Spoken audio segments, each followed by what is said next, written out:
For this final and last panel, we have four professionals that are really heavily involved within the real estate investment arena. So they're going to be talking to you from four different areas in a sense.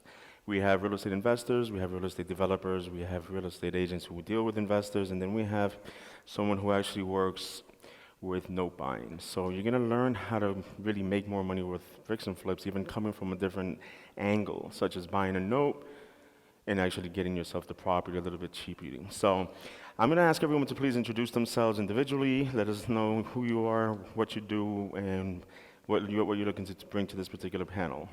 We'll start off with Leidy Zuluaga. Good afternoon, everyone. My name is Leidy Zuluaga. I'm a real estate agent for the past, 7 years. I work mainly with, my main clients are investors, and thank you so much for being here. Hello, everyone. My name is Issa Musharbash. I am a real estate broker turned real estate developer.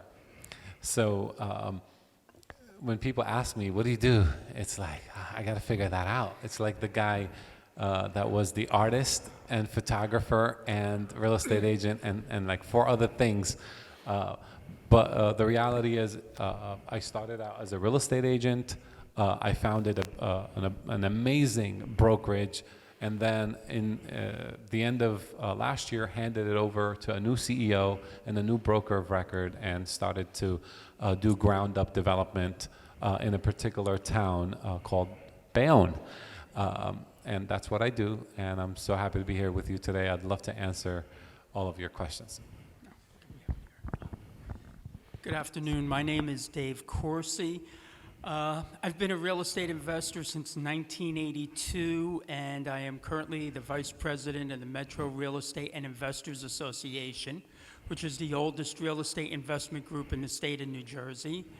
And we specialize mostly in single-family houses. We do a lot of rehab work. We also do our property management of our own properties. And again, thank you for having me here today, and I'll be happy to answer and help you any way I can.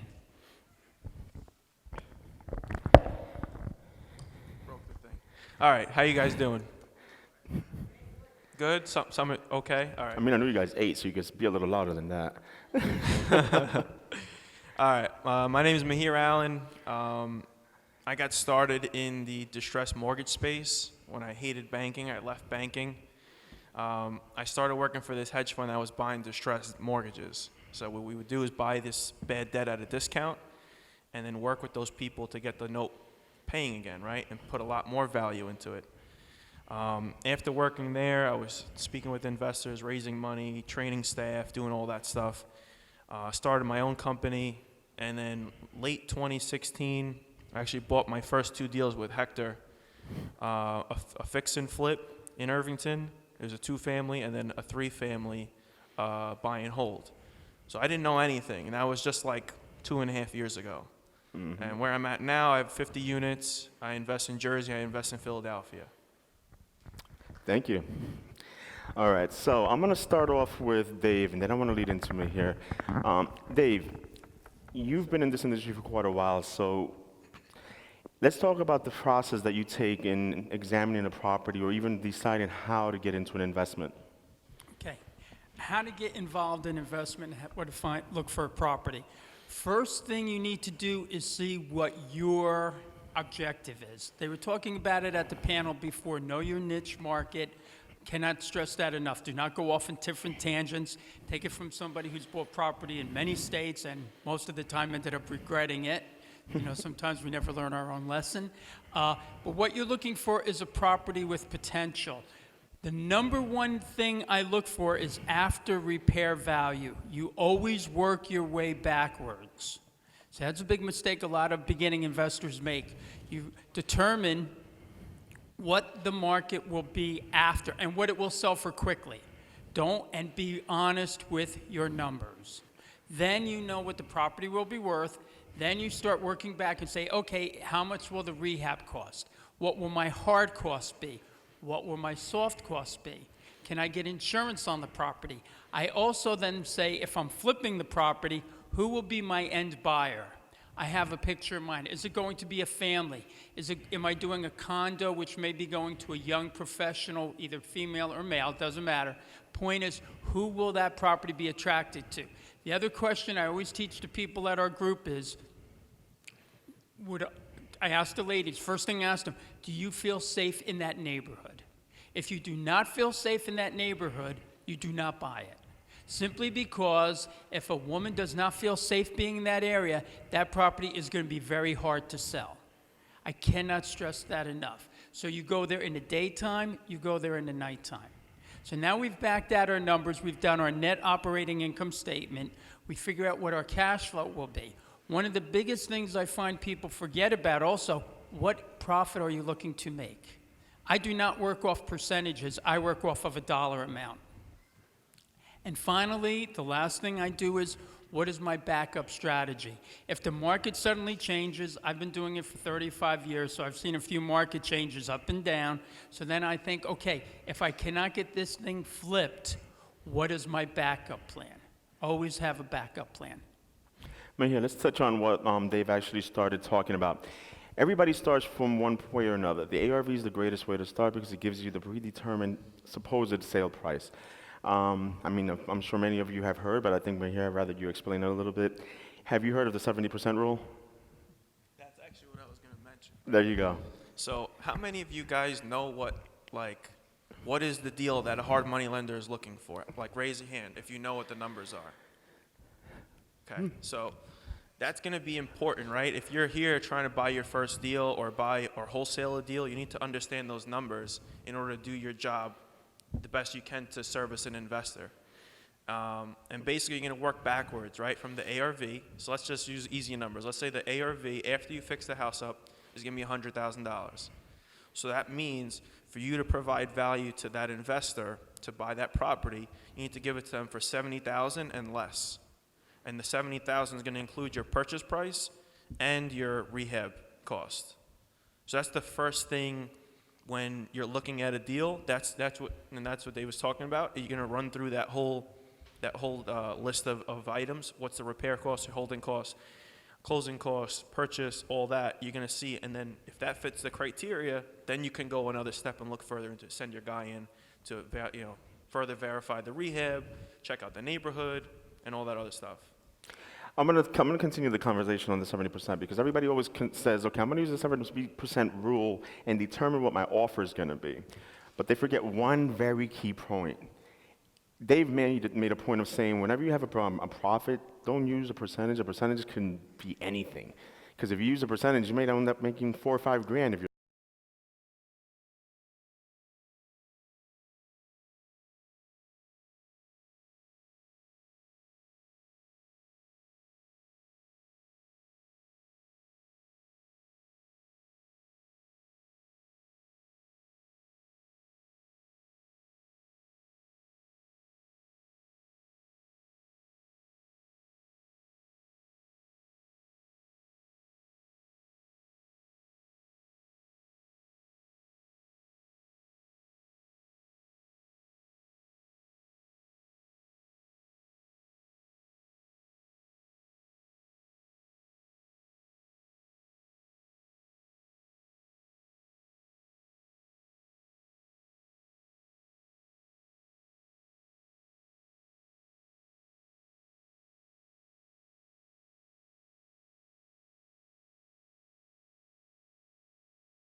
touched on. Notice the realtors were talking about farming an area. All you realtors, right? You know how to farm an area. You're doing the same thing as an investor. You're getting to know that area. Then you get to meet the town officials. You get to the building department. You make friends with them. You talk to them about their lives, their children, their grandchildren. They get to know you. Once they get to know you and you have to go before the board, who do you hire? The local attorney who's always in front of that board. Don't go to your brother-in-law's friend who's an attorney. You go to that town, find out who the attorney is, who the contractors are. I cannot stress enough a lot of times when you're having problems with the town, if you're using a contractor that is good friends with the building inspector, do you think it's a lot easier to get it passed? One other thing I'd like to point out that was mentioned about a contract and contingencies. One of the best contracts you can use in those kind of situations is an option.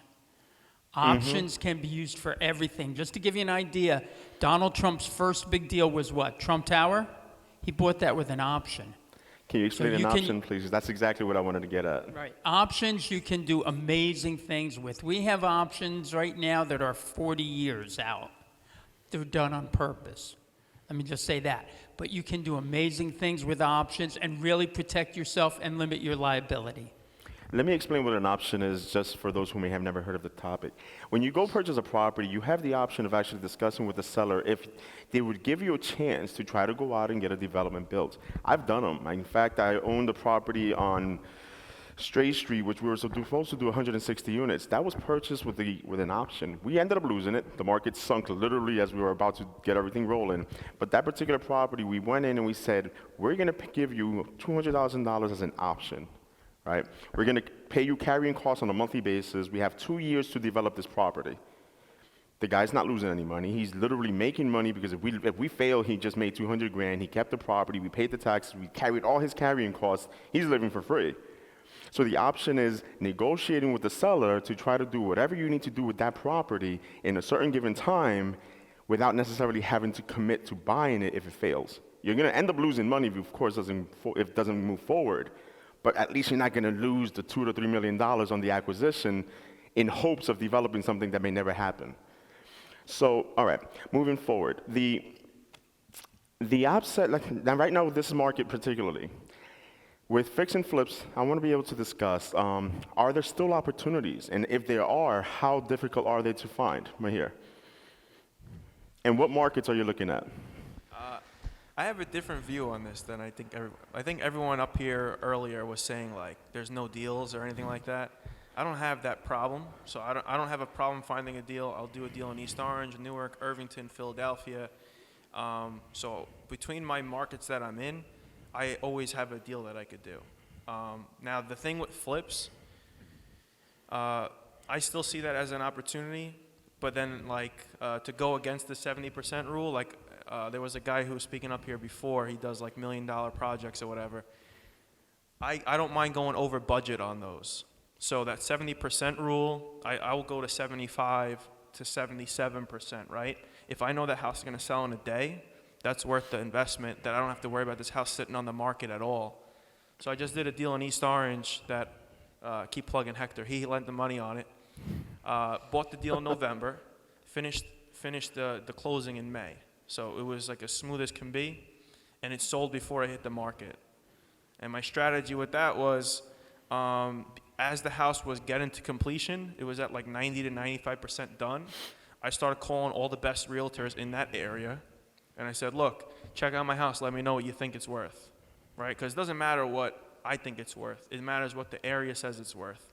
And I built the house to what the area demands, those types of finishes. I didn't put anything that doesn't belong there. I didn't put stuff that makes me feel good. I put stuff that belongs in the house for that area, right? So invited 3 or 4 other realtors to show up to the house. I said, all right, well, look, this is what you think it's worth. If you get me a buyer, I'll let you list it, right? So now the realtor's motivated. They get the buy and the sell on that. And I had a contract before I hit it on MLS. So that's what I think about flips, I guess. We're talking about markets and values, because I know that was a big thing that they said on the first panel. They were talking about don't buy certain things at certain costs. I have to agree with it to a certain degree because Mahir's 100% correct. And again, it falls back on what Dave said. How much profit do you want to make? And just like I said in the last panel, if you want to make money, as long as you're making money, it doesn't matter how much money you're making, as long as you're making it and not losing it. So if you're going to get into a situation that you just made 10 grand, guess what? At least you made 10 grand, move on to the next one and make more. So if you're in a market that you know is going to sell and it fits your profit, it's not a margin, it's not a percentage, it's how much your profit is, and you're willing to take that risk, take the risk. But remember, you're not going to get more than that because that's all you're capable of making unless you're fortunate enough to sell it above selling price. So certain markets do allow you to make more money by buying higher as long as you're willing to make less with the understanding you're going to make that money quickly. So let's see. Issa, talk to me about how is it to actually right now you're still talking about getting into developments, getting into that. Once you have your property ready, shovel ready, okay? Tell me exactly what it is that you go through to get that going. To get it shovel ready. Yep. So to get a property shovel ready, you need major site approvals. We started talking about building relationships with the city, right? You do want to know about their children and their birthdays, and you want to continue a relationship with everyone that's working in the city. The attorney that's presenting a lot at those meetings, reach out to that attorney. The architect that's presenting a lot, it could be tricky. Find out the 2-3 architects that present, then go to the town and say, which one do you like? They usually don't want to tell you, but off the record, when you have a relationship, they may say, well, this guy's kind of arrogant, he knows too much, and but this new guy, the designs are insane, and the city likes that. Get that information when you have that relationship. When you don't have a relationship built, you can't ask these questions. They're not going to give you the answers. They're going to say, no, we don't do that. We can't do that. So building a relationship is so important. In doing so, you're beginning to gather the team. To get site plan approvals, you need the right team. So you need the right attorney, you need the right architect, you need the right planner, engineer. Sometimes one architect could have their whole team already in place. All you need is an attorney to that, and let's just put the application in. When you put applications in, there's a timeline. The city has to reply and give you a meeting within a certain amount of time. When you go to those meetings, you have to go prepared, ready to get your approvals. In some towns, where I do my development, there's these technical review meetings. They're not before the public, they're behind closed doors, but it's the engineers for the city, the planners for the city, all the city officials that give you a sense of what your project is missing or what it needs, what it lacks. If you go to those meetings willing to make changes, you'll do well. You'll work with them. Some of them will ask for great things, and some will ask for ridiculous things. I remember one person asked, and if we're recording this, please, let's not publishing, but someone asked for something weird to put on the roof, which, you know, it sounded like a good idea, but when it's not maintained, it would look really ugly. So we're not going to budge on that. But on everything else, you know, move the window here, let's move the frickin' window. You know, let's not fight with the city over little things. If you can get the units you're looking for, provide the sufficient parking for them, don't worry about the little things they want. Give the city what they want, because then they can give you what you want. And that's how it would work in the TRC meeting. If they see you at the real meeting, before the planning board, and they saw that you made changes, and they saw that the communication back and forth between the city's planners and engineers are going well, and the presentation looks like this. You know, we're submitting this application. We worked with the city's engineer and planner and all of the administrators. We made a lot of adjustments. We made many changes. We hope that you would be satisfied with this application. The conversations go way better, way better. And then once you get the votes and you're in, now you're shovel ready. Without major site approvals, don't try to sell. And this is one mistake that I see all the time. Realtors or developers connect with realtors, and they put a property on the market, saying it's subject to approval, or it could get it's 150 units, but we don't have major site approvals, and they're asking like $12 million for it. It's insane. And you know what? It rubs the city the wrong way, because now you're saying you're trying to sell something we haven't yet approved. It just doesn't sound right. It doesn't look good. So build the relationships, comply, talk to people, get the right team. Once you have the entitlement in your hand, if you don't even want to build it, that's the beauty of this too. If you don't want to build it, you could give it to another developer to build, and now you gained, you bought $25,000 per unit, and now you could sell at $35,000, $40,000 a unit without even having to build anything. So there's money to be made that way too. But I'm a big believer in if you're going to build deep relationships, you got to stick around and build. Go to the bank, put the money down, get the lending going.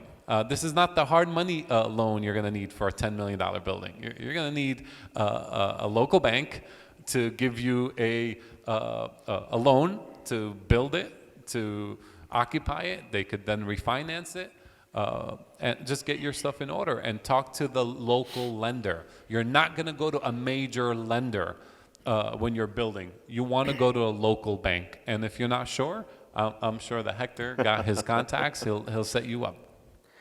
I want to say one thing, and I'm sure the majority who's actually been here since the first panel, the biggest thing that we've gotten to is all relationships, guys. It's all relational. Every single topic that we've had today has actually led back to the same thing. Build those relationships and you're building your business. I want to touch on the team. Leidy, I need you to explain to everyone what is the necessity of having a very successful team, and what does that what team include when you're doing a real estate investment property? Oh, wow. Well, you need to really have a great team behind you, a good attorney, an attorney that actually understands the transaction. For example, for investors, there's two type of buyers in real estate. There's the investors and there's the end buyers. Two different worlds.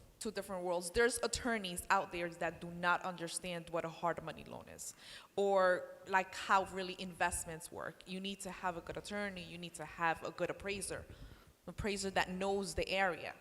I've seen some appraisals that do not make sense at all. You need a good title company. You need, obviously, a good realtor, good lender. All of them make a huge part that the transaction comes out smooth. Now, this is one funny thing that I always say. A lot of investors don't like utilizing real estate agents. What are your thoughts on that? Wow, huge mistake. It's a huge mistake. I mean, when you're using a realtor, the realtor would help you. They would help you look at the market. The realtor is out there. The realtor is out there studying the cities that you're interested in, the permits, like, for example, knowing about the city officials and seeing what the towns need and how long it would take. It's a big difference. Dave, let's talk about financing here, because a lot of people like using cash, and I know that you and your group utilize cash a lot. And I also know that we've worked with hard money as well in the past, taking some of those properties. What is and this is what I want you to explain. The question leads back to this. How much more of a profit is there utilizing cash in contrast to financing? And what is the risk factor involved? Okay, great question. But are you talking about on a flip or something we're holding long term?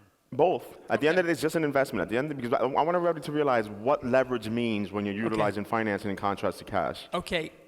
Using leverage, obviously, can be a double-edged sword. It can either work for you or it can work against you.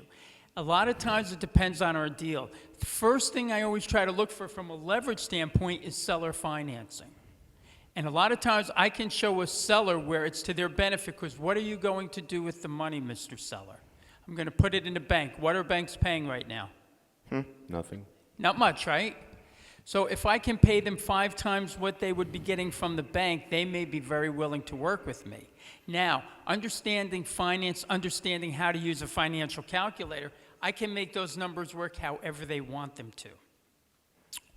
One of the things you should think about, if I'm making is $100,000 at 6% or $80,000 at 8%, what is the present value? I don't want to get too technical here, but does anybody know the answer? On an annual basis? It's basically the same thing. So, knowing that, $400 difference. I want to know what my seller's hot button is. If they want to brag about how much money they got for their house, I'm giving them the 6%, 100,000, right? If they're thinking, boy, I'd love to get an 8% return, and I could go bragging to the Hectors of the world that I'm earning 8% on my money, then I'm going to be offering the 80,000 at the 8%. You follow? Because the monthly payment will come out the same.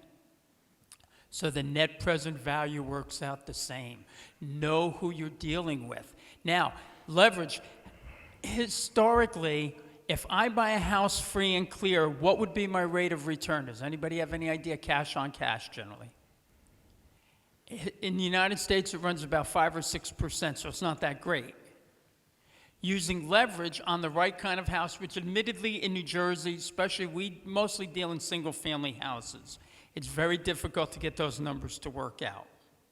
So a lot of you folks are dealing in multifamilies, et cetera. So what we do is we look at the numbers when we're either going to pay cash for a property or if we're going to put financing on it. Are we looking for a big monthly cash flow, or are we looking for something that we think long-term we want to have, have higher leverage, get it paid off, and conserve our cash for another deal? There's so many factors that go in, but you have to look at each deal individually. I'm sure Hector has mentioned it before, and Leidy mentioned as well. Every deal is different. You can't look at one thing and say, go to some seminar for $50,000, all that nonsense, and say, oh, this is the cookie-cutter approach. Does not work. You have to look at each property individually, and also, are you looking for a tax write-off? If I'm looking for a tax write-off, I probably would be better off getting financing on that property if I have too much cash coming in, right? So all these factors come into play. I hope that answered it. No, thank you. No, please, actually, Mahir, touch on the main difference, because I mean, his group does this. By the way, these are people that I actually work with on a regular basis, so I know a lot of their business, so that's why I can pull a lot of this out. Mahir, talk about when you've purchased properties in cash and then you ended up using hard money. There's not much of a difference in profitability there, but the risk is better. Right, so what I was going to talk about is on the note side, right? Just to give you guys a little difference into the two industries. So I just completed a trade. It was late last year. It was $14 million in unpaid mortgage debt. That's what we were buying, right? And we bought it for $2 million. So how do you think I got the $2 million? There's no bank giving money to buy bad mortgage debt, right? So I had to make calls. I had to raise the money. I raised the $2 million. We had to put a whole $2 million cash in order to buy that. Whereas on the real estate side, all right, I have the deal. We'll just use easy numbers. $100,000 property. I put 10% down, $10,000, and I have a bank who funds the other 90%. How easy would my trade have been on the note side if I had a bank, I only put 20,000 down, or whatever, it's 200,000 down, and I had someone else to put the other 1.8 million up? How much easier would that have been? A lot easier. Right? So people get hung up on the percentage or the points or whatever, but the amount of, how many times I could put that $10,000 to use instead of sinking the whole $100,000 into the deal? You got to multiply it and figure, I'm going to do volume, so that's going to overcome the 2 or 3 points or 4 points, whatever it is, on the origination, and the 10%, 12% interest. It's like real small-mindedness if you're thinking those points are going to kill your deal. That's What's exactly going to what I kill your deal wanted is to touch having on. all your money sunk into one deal, and you can't do another deal for a year. That's going to kill your deal. At the end of the day, when you're chasing pennies, what are you going to get? Pennies. That's it. Remember that. And I say that very clearly because I deal with this every single day. Every single phone call I get is always about people talking about too many points, too much interest, and just walk out the door. I don't have time to teach you and then educate you because guess what's going to happen? You will be back. And it happens all the time. Everybody's so hung up on the rate. Everybody's so hung up on the points, they forget what they're actually trying to do. They're trying to make money, right? So if you're going to get hung up on those things, that means you're too worried about waiting for 12 months to hold the property. If you're looking at a half a point difference on a rate, right? On a 12-month period, we're talking about not even 0.08% a month difference in payment structure. That's all you're looking at. If you do the math, that's literally what you're fighting for. So that means if you do that on a $100,000 loan, that's about not even $80 a month difference. That's really what you're fighting for. And on a points basis, then what's going to happen is if you don't have the experience, you don't have the credit, we have to figure out how to make that leverage and that risk work. So utilizing financing, and the reason I brought this up is because everybody's so hung up on cash. I have a lot of cash buyers. She represents a lot of cash buyers. And I'll sit there and I explain to them the difference between using financing and cash. And when they finally look at the final numbers, the actual true number is 7% difference of a profitability. If you actually were about to make $100,000 using cash, you're going to make $93,000 using financing. But guess what? You leverage it against 4 properties. Now you take that $93,000, you multiply it times 3, you're looking at $372,000. In comparison to only making $100. Be smart about the game. The game is the numbers. The numbers make sense, you make dollars. All right, Issa. One thing on that is what we're missing, what we're not calculating, and what's so difficult to calculate is this thing called opportunity cost. How do you factor that? What happens if you tie your cash up on one deal? Exactly. And then you miss the next opportunity. So paying an extra half a point or a point, that's not a big deal because you miss an opportunity. That could be your next $1 million opportunity, and it's gone. So it's hard to calculate that because the next opportunity may be another $50,000 in the bank, or $100,000, or $1 million. So there's no formula for opportunity cost. But you got to miss that. I had someone reach out to me, and they needed funding to do a deal outside of my neighborhood where I'm comfortable, and they needed $30,000 in cash. That's it. They needed $30,000 from me, and they had their hard money lined up, and I said, okay, I want 50% of the project. They looked at me like, what?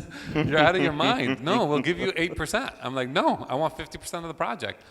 Why, Issa? Opportunity cost. If I give you the $30,000, now I can't put that down on the project where I own 100%. So let's go in as partners.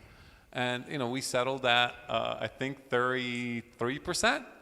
And I'm like, forget the interest. I'll take 1/3. And they couldn't get it at first until I explained opportunity cost. So take the loan. Opportunity cost is big, actually. I'm going to mention one particular client, and I have a feeling that should I say names? It doesn't really matter, does it? Well, I have a client that actually calls me every month asking me questions about properties. And he'll call me and be like, okay, how much is my financing? Mind you, when I first started working with this gentleman, he was all cash. And he still loves using cash, by the way. But he calls me, he's like, look, I have $100,000, I want to buy this property. We'll sit there and I'll go over it with him again. It's like, look, let's do this, because if you take that $100,000, you're going to miss something down the road.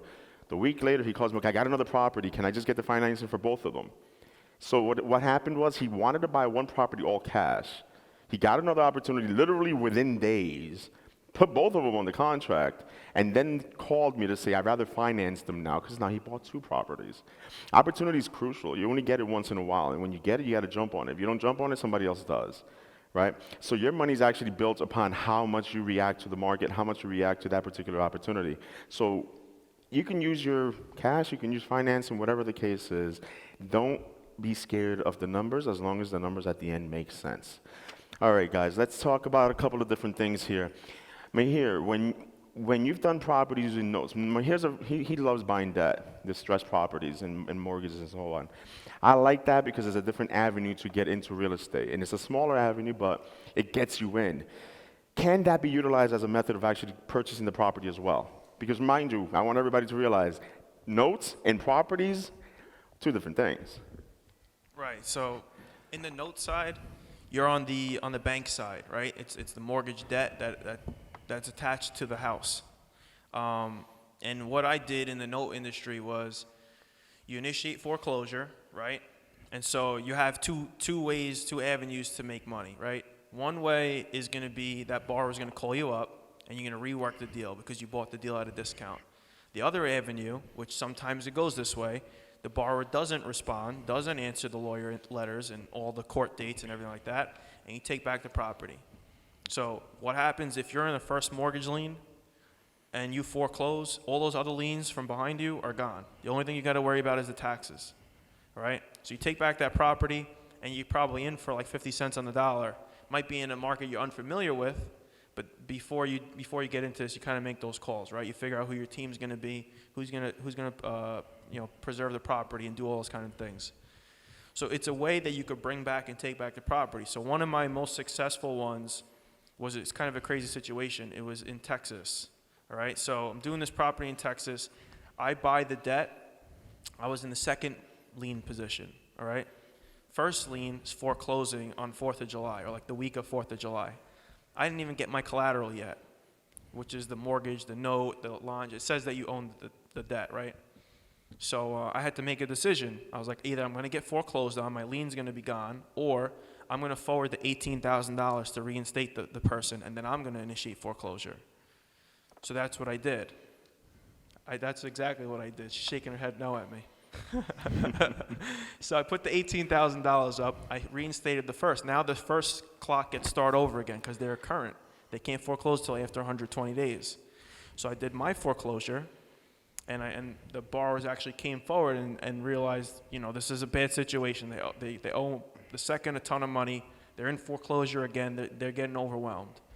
So we worked out a good solution, which was we got them in touch with a realtor. They found a new house in the same neighborhood. They paid us off. They put their house for sale. They paid us off. And they had enough equity to put a down payment on a new house. All right? So that was one example in Texas. There was another one where the person never came and answered.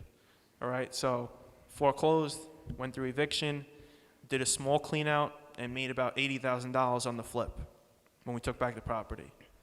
So it's two different ways to get to. At the end of the day, you're looking for options, right? Like I said when we were talking about the flips topic, I don't have an issue with finding deals. I'll find the deal because I'm flexible in the way I'm going to create those opportunities, right? So if there's a note opportunity, I have the people to make calls and make those purchases. If it's a flip deal, I have my team in place to do flips. If it's a rental deal, which is what I like to do the most, I have my team for that. So it's about being flexible. Talk about the flexibility, and actually, I like the fact that both Issa and Mahir spoke about this, because I personally do this, believe it or not. When it comes to certain real estate investments, we don't have the time to do everything. We can't take everything. We will never be able to literally do every deal that comes across the table, right? Those are opportunities that you could be missing. Would you rather make 100% of nothing or at least 50% of something, right? So I have gotten into the situation right now that I have a lot of different capital that I work with, that I raise capital from different avenues where I have the availability to do the project, I just don't have the time nor the effort, and the opportunities do arise. So never steer away from somebody who says, look, if you have the money, if you're bringing something to the table, don't be scared about giving up 50%, because if not, you're going to give up 50% of something or get 100% of nothing because you're not going to be able to get the deal done. I literally had a person bring me a deal, and everything was under contract. They had everything signed up. They were ready to roll. What happens? They had no down payment at all. And I'm sitting there. I was like, who in the world puts down, actually money on the property, who gets a contract, has no clue where they're going to go get the finance, and they come to me as a lender to lend them money, but they don't even have money for the down payment of the closing cost. And they weren't willing to give anything up to anybody to give them that gap funding. They lost the deal, and they lost the 20% down payment because it was a sheriff's sale. You see, so be smart. Don't just look at the end game and say, I'm going to make all this money myself, because at the end of the day, you're going to make nothing by yourself. Bring in a partner, like Issa said, give up 33, even up to 50%. If you're doing nothing, if they're going to go out and do everything for you, go ahead, bring them to me. I'll do them all day. Anybody else? I want to be able to start breaking this down a little bit. Starting from Leidy to her left, please tell us a little bit. Let's finalize. Oh, you have a question? Excuse me. Sorry, Michelle. Oh.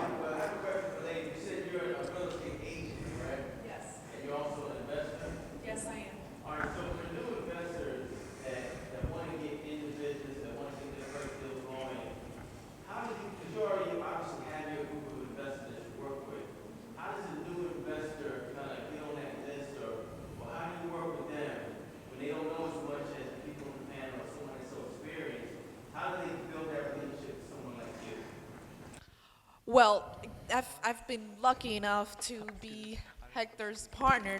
So the way that we work with a new investor, we guide them from the beginning to the end. We've had most of our investors have been newbies. We call them newbies. So we guide them from the beginning, like I said, with a good team, a good attorney, a good appraisal, a good title company. We would be in charge of every step. Hopefully, when someone allowed us or allowed me to guide them from the beginning and tell them, you know what, this deal makes sense. This one doesn't make sense. This attorney knows what they're doing, and they would guide you. We would, from the beginning to the end. From the beginning to the end. Hey, wait, absolutely. My card's right here. I want to, before we get into the closing statements, Mahir, this is something that I've been wanting to ask, and I keep forgetting as we progress through the panel. How important is a good contractor? Oh, it's huge. It's huge. Please explain that. So I was speaking with two people at lunch about this, and they're like, how do you avoid a bad contractor, right? The problem is not really the contractor, it's you. If you don't know how to manage them, that's what's going to make the contractor a bad guy, right? So I've had some really bad experiences, especially when I first started, but some things I learned the way to avoid is structuring the scope of work, right? Break down the scope of work into what the flow of the job is going to be, and break that down into payment plans and how much each portion of that job, right? Including the permits, including maybe in certain situations architect drawings, including all that stuff. Break it all down and then set them up on a payment plan. So let's just say there's 4 phases in the job. Break each job down by 50% or 30%, so that in case the guy goes bad on you, you lost 30% of that phase or 50% of that phase. You didn't lose 100%. And a common thing that the contractor is going to do, especially to someone who's new, is they're going to start doing this, they're going to start doing that, they're going to start this other thing, and they're going to keep asking you for money for it, right? Hey, I need to put the boilers in, I need a deposit. I need to put the cabinets in, I need a deposit. I'm going to start painting, I need a deposit. Well, all of a sudden, you laid out $10,000, and you didn't start any of that stuff. And now what are you going to do? You got 0 leverage. He's got all the money, and he can come back whenever he feels like it.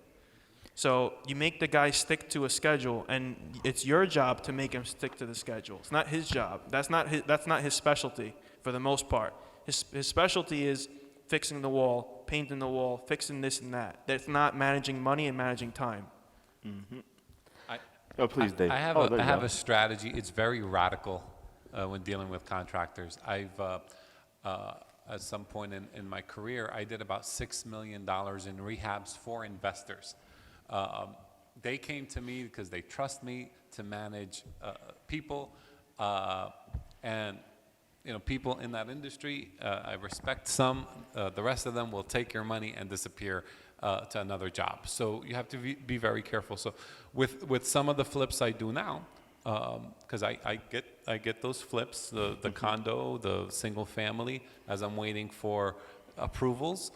I get the contractor involved in the deal. So I have a contractor who's going to give me a deposit of $20,000. We're going to pay him interest on that money. He's going to do the renovation at cost, and we're going to give him 10% of every dollar he saves, and then 10% of the profits we'll make in addition to interest on his money. Send me that contract. A very radical way to hook them, I'll but do that they're all in day. and they're not going anywhere. I'll do that all day. There's money to be made everywhere. Dave?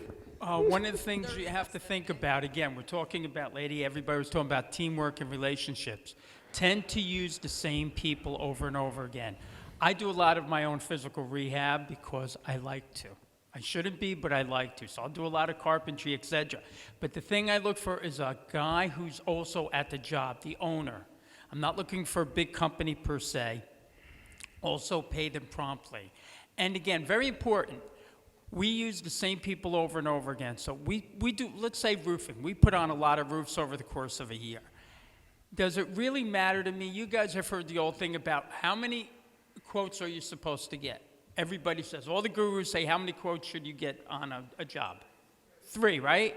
Realistically, if you've been doing this for a while, do I really need to bring 3 people in to give me a quote? I know what the roof will cost.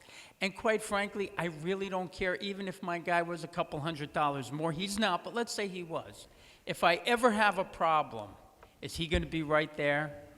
Absolutely. That is well worth it. All right, so let's just start wrapping this up as it is 1:37. For some final points, I hope everybody realizes we've been going really over what it is really to do a fix and flip. As I mentioned before, there's too much information to really try to put into a 45-minute panel, but I wanted to at least get you the gist of what we're talking about. If you have any other questions, if you have anything that you would want to learn, of course, contact us, contact the panelists. Everyone will be receiving an email with a Fix and Flip 101 book that we're working on, and you're also going to be getting 30 tips of actually how to analyze and get your first fix and flip done.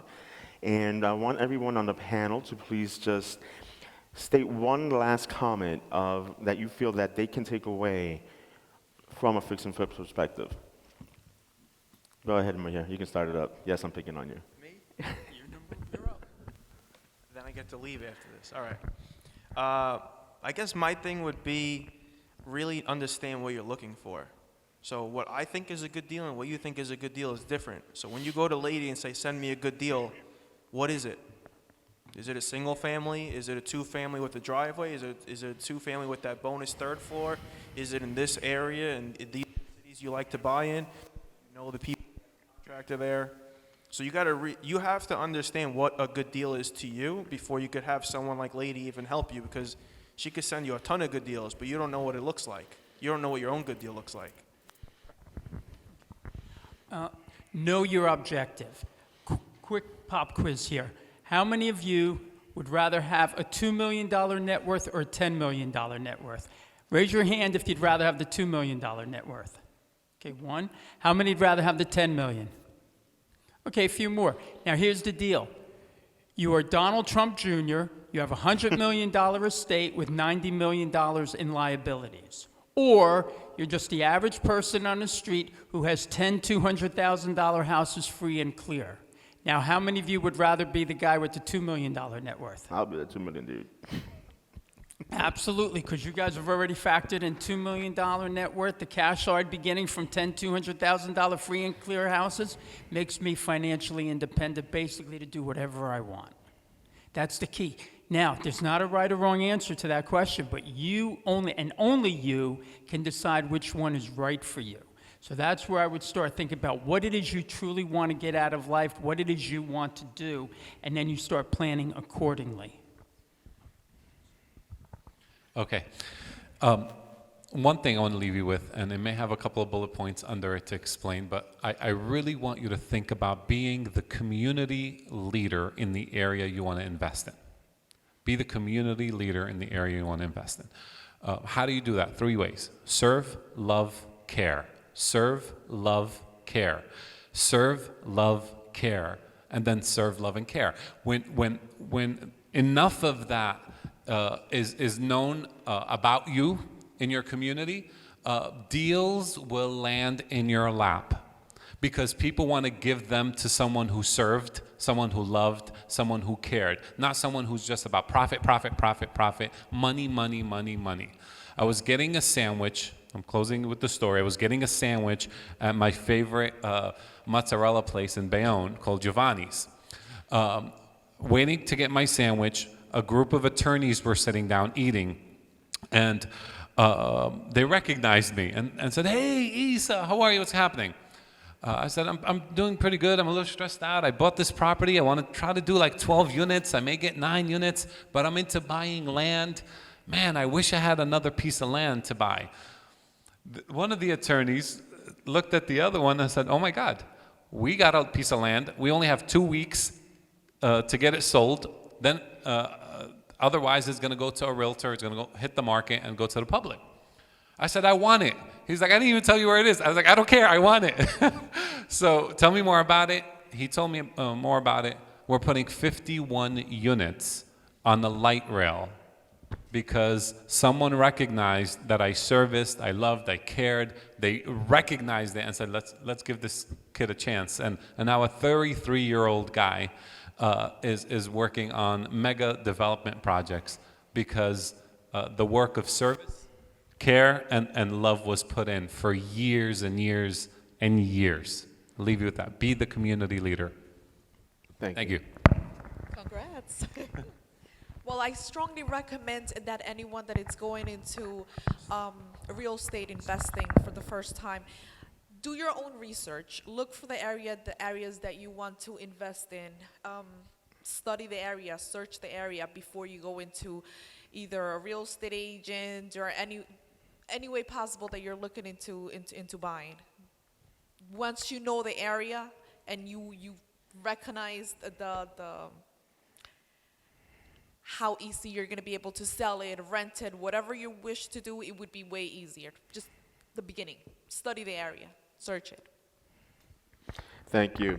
I want to see if Councilman Velez would please step up, give us some closing words before I actually could wrap everything up here. Thank you so much for the panelists for coming. It was amazing. I'd love to have you guys again. And Councilman, if you can please grab a mic, and then we'll wrap this up. We love, we serve, and we care. I love that.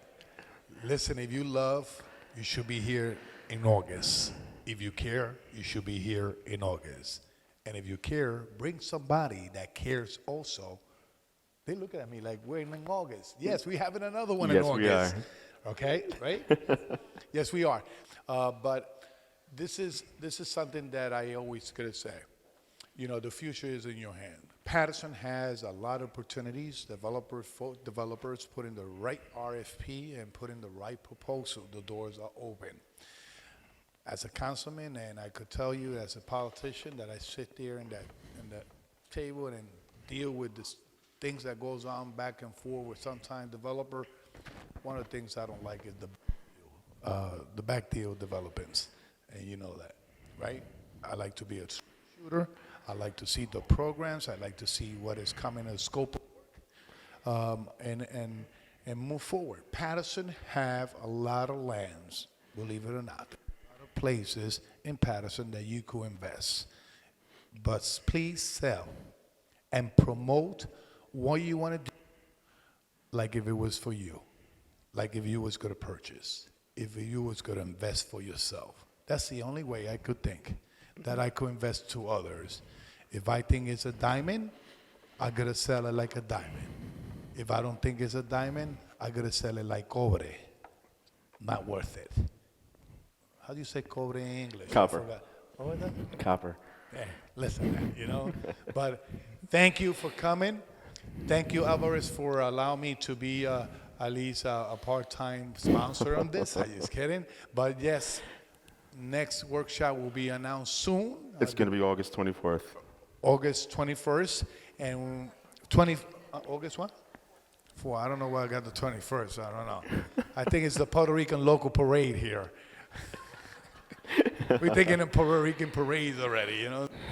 But yes, you see, here you don't see the amount of people, but it's quality. So if I'm blessed for something that I received today, please bring your peers, bring somebody else, and let's make a powerful leadership through this workshop and through this forum. So let's give a round of applause to the panelists that was here earlier and also that are here today. Let's give a round of applause to Alta Alvarez, okay? And God bless you all, and thank you. And just keep me in prayers, and let's keep on working. God bless you all. All right. Thank you so much, Councilman. Well, just to wrap this up, everyone, thank you so much for being here. I really appreciate it. It's been a lot of hard work. I want to say thank you to all the panelists, to the councilmen, to the staff, and everyone who's participated. I hope that you got something from this and feel that it was worth your time. I mean, at the end of the day, this was done just because of the fact that we really want to start doing a movement of education and really helping people. It's easy to make money, but actually making a difference, that's what actually will make what we want happen. So we look forward to seeing you in August. I'm hoping that you really did get something great out of this. I love doing what I do. We love these seminars, and I believe that doing these moving forward, we're going to build up a lot more credibility because we have great education, great information. And I feel that this is what it's about. People just sitting here and actually listening and understanding that they're gaining knowledge from those who've been there, done that, lost it, made it, and always will help you actually get further. So thank you for coming. God bless, and we'll see you on. Take care.